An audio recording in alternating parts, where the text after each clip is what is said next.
Okay, so we actually going to be looking at the last chapter for the semester. So with the last chapter of the semester, we're exploring the most powerful concepts in microeconomics and even economics for that matter, which is basically game theory. We did a little bit of game theory and principles of microeconomics. Hopefully, you've not forgotten. So we do have an idea of it, but over here we'll delve a bit deeper. Right, so firms essentially know their actions affect the welfare of other firms. For example, if GM underestimates how many cars Ford and Chevy will produce, they might end up overproducing and hence losing money. Okay, so this is what we know as strategic interdependence. Okay, so one action of a firm may affect the other firm. So basically, we're going to use game theory to understand how a small number of firms and to some extent individuals basically interact with each other. Okay, so that is what chapter 14 is all about. Okay, so the first thing we'll look at is basically static games. And generally a static game is played once and by players who tend to act simultaneously. The second thing we'll explore is repeated dynamic games, and repeated dynamic games basically is a game that's repeated over many times, involves different firms using a whole lot of complex strategies, and we'll take a look at that.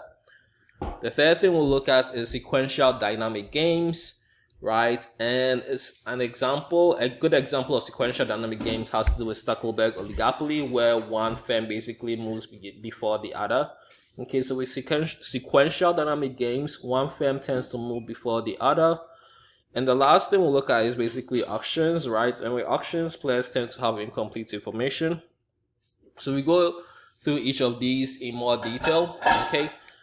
So we have game theory, right? And what is game theory, right? We know that game theory has quite a plethora, a copious amount of pragmatic applications. For instance, we use game theory for matching couples. It's also used to analyze transactions between buyers and sellers of a good. It's used in bidding in auctions, bargaining between unions and management, setting prices, what have you. Okay, so game theory is basically a set of tools that economists and others basically use to analyze decision making by players who use strategies. In this sense, or in this chapter, we're actually going to focus on our players being firms. Okay, so we're not just looking at players in terms of individuals, but we're looking at players in terms of firms. Okay, so that is the whole theory, or that's the whole definition of game theory, right? Under game theory, you also have a strategy. You have a game, sorry. Right, so we're looking at the elements of a game, right? So you do have the game itself. Okay. And the game is an interaction between players who use various strategies, right? So any competition between players, and in this case, our players are going to be firms in which strategic behavior plays a major role. So that's the definition of a game. And then we have a strategy. And the strategy is simply the actions or decisions undertaken by players of a game, right? So you do have the game which involves strategic behavior, okay? But what is strategic behavior, right? It involves the actions or decisions undertaken by players of a game based on certain underlying reasons, okay? So the textbook definition is a battle plan that specifies the action that a player will make conditional on the information available at each move and for any possible contingency, right? So in short, so that definition is really complicated and long, but in short is basically the actions or decisions done by a player of the game. And then we also have the action of a game, which basically involves a move that a player makes at a specific stage of a game. For instance, how much should a firm produce, or what price should it basically set, right? So a move that a player makes at a specific stage of a game, such as how much output a firm produces in a current period, is the action. We also have payoffs, and payoffs are basically rewards based on the actions you take, okay? So payoff is basically rewards associated with the actions from the game. And then we have the rules of the game, right? And rules of the game basically involve regulations involving essentially how the game is played, right? A key assumption is that players seek to maximize their payouts or rewards. So that is the one major rule of the game. Okay. Just a few more definitions. In playing a game, we need to know how much information participants of the game have. In that sense, we have what we call common knowledge and complete information. And common knowledge is basically a piece of information known by all players of the game, and players know the other players know the information as well. Okay, so it's a piece of information known by all players of the game that is known to be known by all players and so forth. So everybody knows what everyone is going to do in the game. Okay, and we have what we call complete information.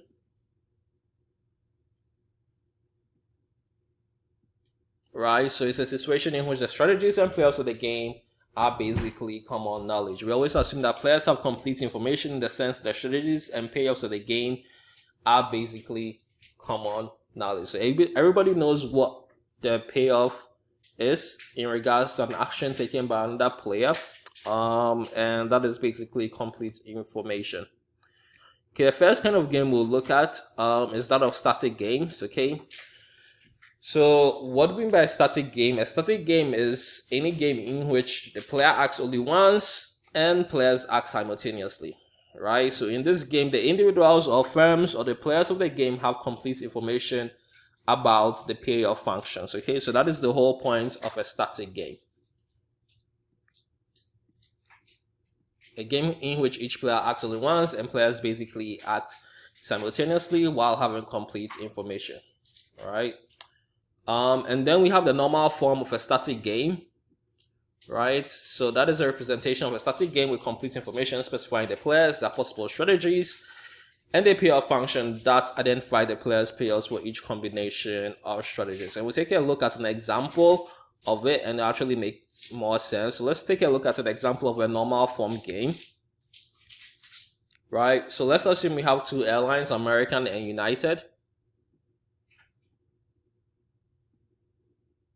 Right, so these are our two players. Okay, so our two players are two airlines, American and United Airlines.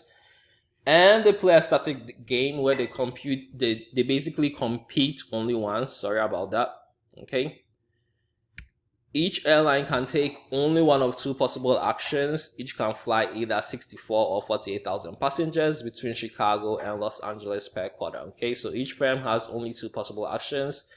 Either take a low output, which tends to be 48,000.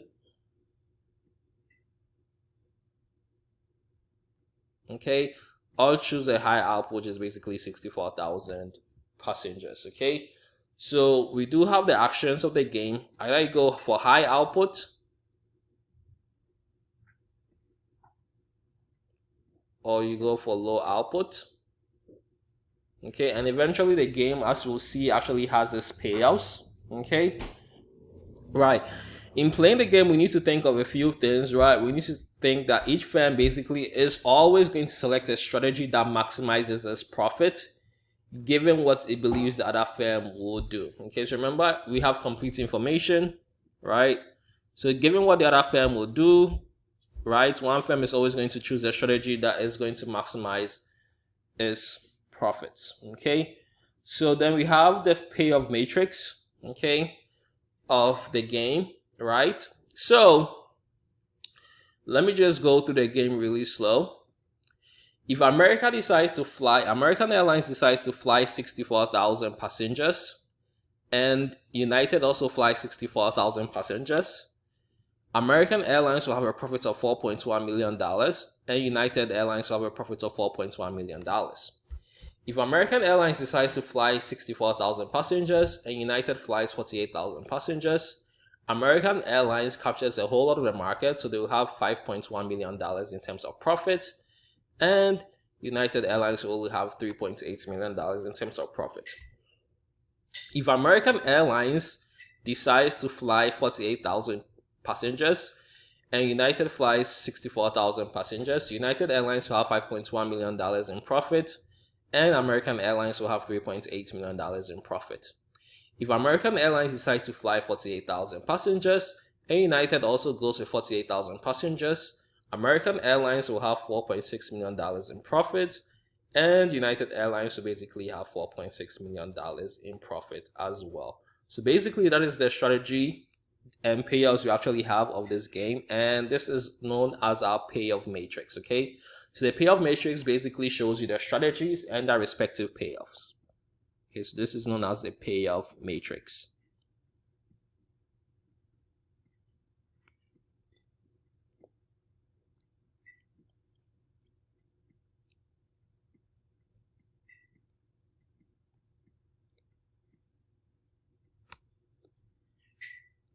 In solving a game, we need to find what we call a dominant strategy. Okay, right? So to find a dominant strategy, we basically need to find the strategy that a firm or a player will make regardless of what the other player makes, right? And by using the dominant strategy, we can basically predict the outcome of any game, right? So think of a dominant strategy in the sense that no matter what the other player does or no matter what the other firm does, you always still play that same strategy, okay? So that is the whole concept behind the dominant strategy, okay? So it's a strategy that produces a higher payoff than any other strategy the player can use for every possible combination of his rival strategies, okay? So no matter what the other player does or no matter what the other firm does in terms of a strategy, you always stick to your dominant strategy because you know you can actually get a higher payoff, okay? So that's the whole concept of the dominant strategy. So let's go to our payoff matrix with American Airlines and United Airlines. Okay, so now let's play the game. Okay, so to play the game, we need to find a dominant strategy for American Airlines. Okay, so we're looking at American Airlines and we're looking for its dominant strategy.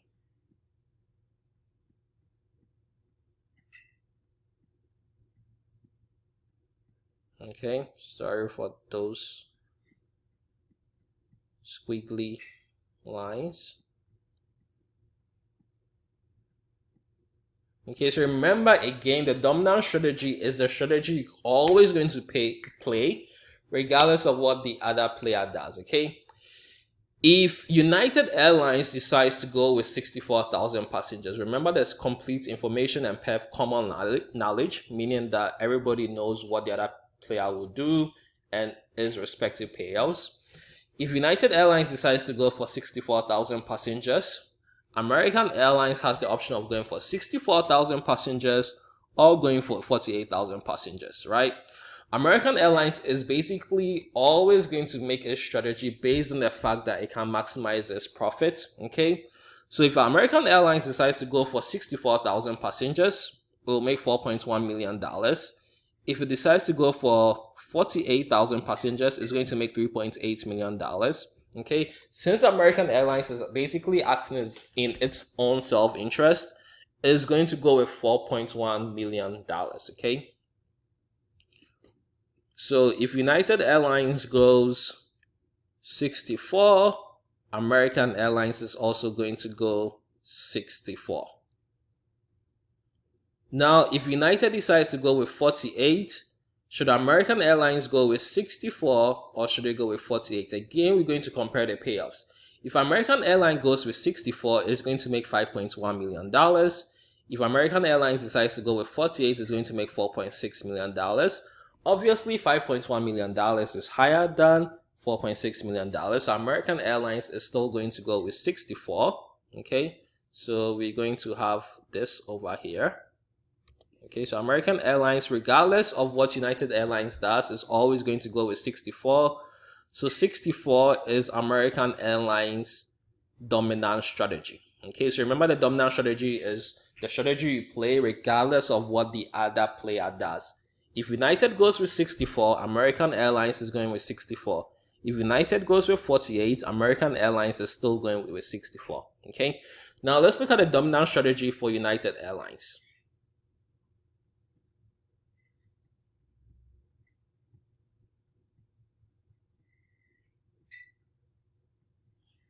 Okay, if American Airlines decides to go with 64 passengers, should United go with 64 or 48? Okay, if United goes with 64, it makes $4.1 million. If United goes with 48, it makes $3.8 million. Okay, again, United Airlines is going to act in its own self-interest, so hence is going to go with $4.1 million and hence 64 passengers. So if American Airlines goes with 64, United Airlines is going to go with 64,000 passengers as well. if American Airlines decides to go with 48, will United go with 64 or 48? Again, it's going to compare its payouts. If it goes with 64, it's going to make 5.1. If it goes with 48, it's going to make 4.6. So American Airlines will decide to go with 64. Okay, so the dominant strategy for United Airlines is going to be 64,000 passengers. Okay, so in that case, we actually have an equilibrium, or we actually have an outcome to the game, right? Each airline is going to play that dominant strategy, and in this case, it's going to be 64,000 for United Airlines, and it's also going to be 64,000 for American Airlines. So we basically end up with the cell colored in green. Okay, so the cell colored in green is basically the outcome of the game. Okay, so both of them will actually go with 64,000 passengers. Okay, again, if you have questions, please pause the video and make sure you actually understand it before you move on. Right, so the outcome of the game, if United chooses the high output strategy, which is 64, American's high output strategy maximizes profits, meaning American will also go with 64. If United chooses the low output strategy, which is 48, American's high output strategy maximizes its profits, meaning American Airlines will go with 64. Thus, 64, or the high output strategy, is American's dominant strategy, right? And whichever strategy American uses, American's profits is always higher if it uses its high output strategy, meaning its high output strategy tends to be its dominant strategy. Okay, well, if you actually take a look at the game, you actually notice that the two players actually have a dilemma, right? If they are both going with 48, meaning American goes with 48, United goes with 48, they actually make a profit of 4.6 each, which is basically higher than the profit of 4.1. Okay, well, the problem is that neither of the two players basically trust themselves, because United is scared that if it goes with 48, American Airlines is going to breach that trust and go with 64 to actually get 5.1. Okay, likewise, if American goes with 48, it's scared United Airlines is basically going to go with 64. Okay, so in that sense, right, the players are better off if they actually cooperate and play the other strategy from their dominant strategy, which in this case is going to be 48. Okay, they are better off if they do so, but they don't really trust each other, so they'll end up playing their dominant strategy, which is 64. Okay, and that is what we call the prisoner's dilemma. Okay, so we notice that for American Airlines and United Airlines, they will have been better off if they played a different strategy from their dominant strategy, or if they actually cooperated. Okay, and that is what we call the prisoner's dilemma. And a prisoner's dilemma is a game in which all players have dominant strategies that results in profits that are inferior to what they could achieve if they use cooperative strategies. Okay, so that is the whole definition of the prisoner's dilemma. Okay, their dominant strategies rewards is basically inferior to the rewards from their cooperative strategies. Okay, so if American Airlines and United Airlines are cooperated on 48,000 passengers each, they'll have actually made a higher profit than sticking with their dominant strategy of 64,000 and making a profit of only $4.1 million. Okay, so that is a dilemma, or that is what we call the prisoner's dilemma.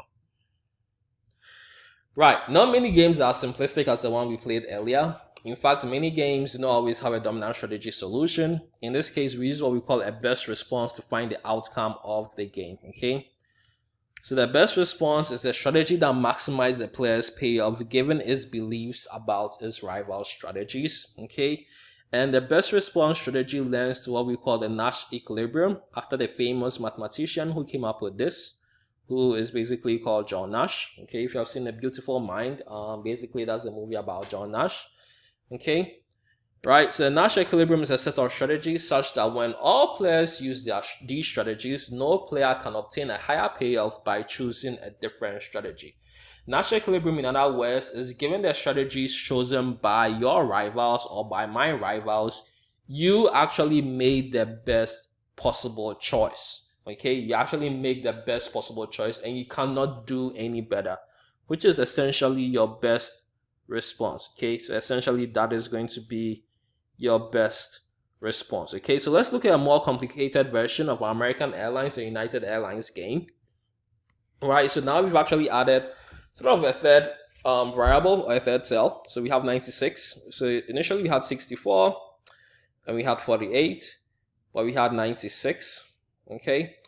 Now, to actually sort of see the outcome of the game, we need to sort of play the game and see the best responses. Okay, so in some cases, you don't always have a dominant strategy and you just need to use the best responses in actually solving the game. Okay, so now let's just go through the game slowly.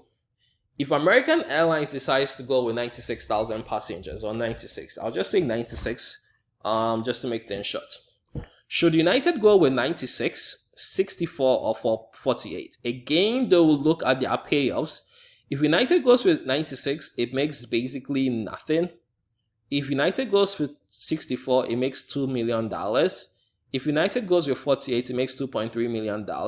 So if American Airlines goes with 96, United is going to go with 48. Okay, so then it basically stays over here.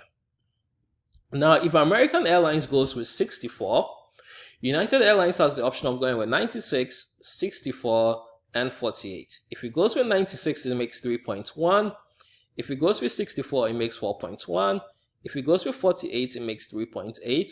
Okay, again, 4.1 is the higher payoff, so it's going to, or is the highest payoff. So it's going to stick with 64. Okay, so if American Airlines goes with 64, United Airlines is basically going to go with 64. Okay, now clearly we can see that there's no dominant strategy for United Airlines, because if American Airlines goes with 96, it goes with 48. If American Airlines goes with 64, it goes with 64, and 64 and 48 are clearly different strategies. Now, if American Airlines goes with 48, what should United Airlines do? United Airlines has the option of going with 96, 64, and 48. If it goes with 96, it's making a profit of 4.6. If it goes with 64, it's making a profit of 5.1. And if it goes with 48, it's making a profit of 4.6. So in that sense, United Airlines will go with 64. Okay? So now we know that if American goes with 96, United Airlines goes with 48. If American Airlines goes with 64, United Airlines will go with 64. And if American Airlines goes with 48, United Airlines will basically go with 64 as well.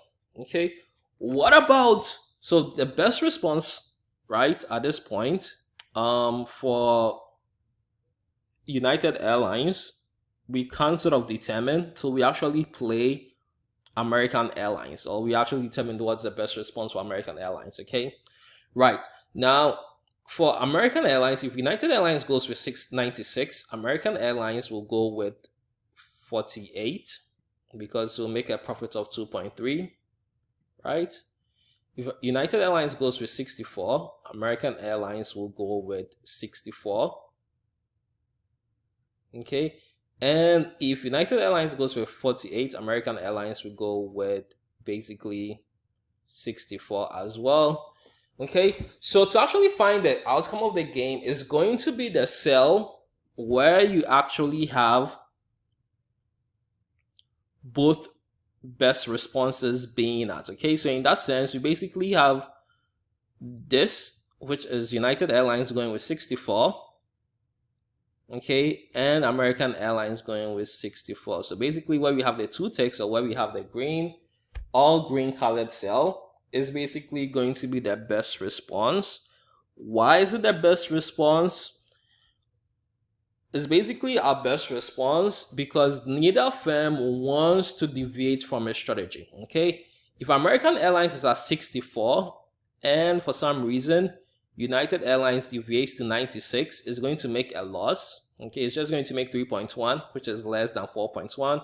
If it deviates to 48, it's going to make 3.8, which is a gain, which is 4.1. So it's best interest of United Airlines to basically stay at 64. Okay, likewise with American Airlines. Okay, if United Airlines is playing 64, okay, and American Airlines decides to deviate from that, okay, is actually basically going to make money or profits which essentially are less than $4.1 million.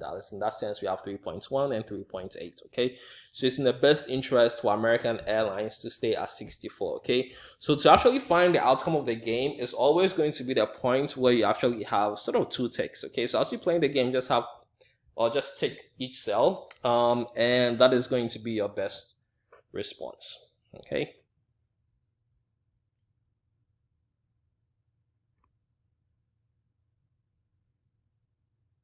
Okay, now let's take a look at another game, okay? So we have firm 1 and firm 2, and they're wondering whether they should enter a market or they should not enter a market, okay? And these are basically the payouts for their strategies, right? If firm 1 enters the market and firm 2 does not enter, firm 1 basically makes profit of 1, and firm 2 basically does not make a profit and has 0. If firm 1 enters a market and firm 2 enters a market, they both make a loss of -1. If firm 1 does not enter the market and firm 2 does not enter, they both basically break even. And if firm 1 does not enter and firm 2 enters, firm 2 basically make a profit of 1, and firm 1 will break even. Okay, so now let's play the game and see if we can actually find the equilibrium or the Nash equilibrium. Okay, remember the Nash equilibrium is always the best response, or in some cases it happens to be the dominant strategy for each firm. If firm 1 does not enter the market, firm 2 has the option of not entering the market or entering the market. What should firm 2 do? Okay, so firm 2 is going to enter the market. If firm 1 enters the market, should firm 2 enter the market or it shouldn't enter the market? Okay, so if firm 1 enters the market, firm 2 do not enter the market, or it shouldn't basically enter the market, okay, because 0 is bigger than -1, okay? So there's no dominant strategy in this case, right? Now, if firm 2 does not enter the market, should firm 1 not enter the market as well or enter the market? Firm 1 is going to enter the market, okay? And if firm 2 enters the market, should firm 1 not enter the market or enter the market? It should not enter the market, okay? So in this case, we actually have multiple equilibria, okay? And we actually have two best responses in our game, okay? So we have the case where we have do not enter by firm 1, where firm 2 actually enters. And we have the case where do not enter by firm 2, and firm 1 actually enters, okay? So in this case, we have basically multiple equilibria, okay? So just to summarize, this game has two Nash equilibrium in pure strategies, okay? Firm 1 enters and firm 2 does not enter, or firm 2 enters and firm 1 does not enter, okay?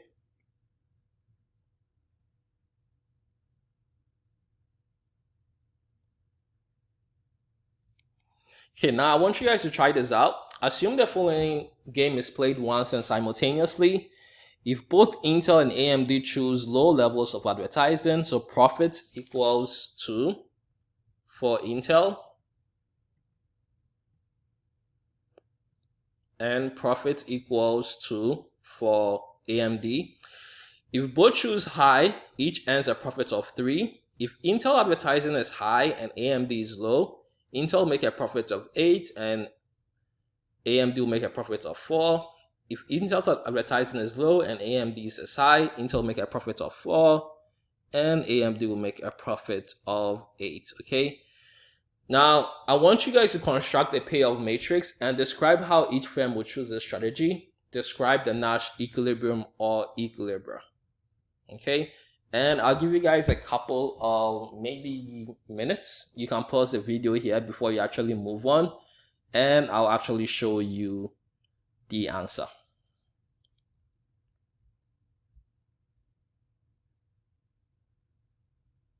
Okay, so here's the answer, right? So we have Intel and we have AMD. If AMD goes low and Intel goes low, AMD will make a profit of 2 and Intel will make a profit of 2. If AMD goes low and Intel goes high, AMD will make a profit of 4 and Intel will make a profit of 8. If AMD goes high and Intel goes low, AMD will make a profit of 8 and Intel will make a profit of 4. If AMD goes high and Intel goes high, they'll make a profit of 3. Okay, so now let's play the game to actually find the equilibrium or the equilibrium. Okay, so if AMD goes low, Intel has the option of going low or high. Okay, Intel will actually go high because it makes a higher profit. If AMD goes high, Intel has the option of going low or high. Intel will actually go low, okay, because it will actually make a higher profit. So clearly we don't have a dominant strategy in the game, so we have to use best response to actually find the answer to the game. If Intel goes low, AMD has the option of going low or high. AMD will actually go high. And if Intel goes high, AMD has the option of going low or high, and AMD will actually go low. Okay, so in this game we have two equilibrium or equilibria, basically, right? Which is basically more plural of equilibrium is equilibria. Okay, so we have two equilibria, right? We have AMD going low and Intel going high, and we have Intel basically going low and AMD going high. Okay, so this colored cell is our equilibrium. Okay, so that has to do with static games. So we looked at normal form games. We also took a look at dominant strategy. We also took a look at national equilibrium, and we also took a look at best responses, and noticed that in some cases a game could have multiple equilibria. Okay, again guys, I miss you so much. If you have any questions, don't hesitate to ask.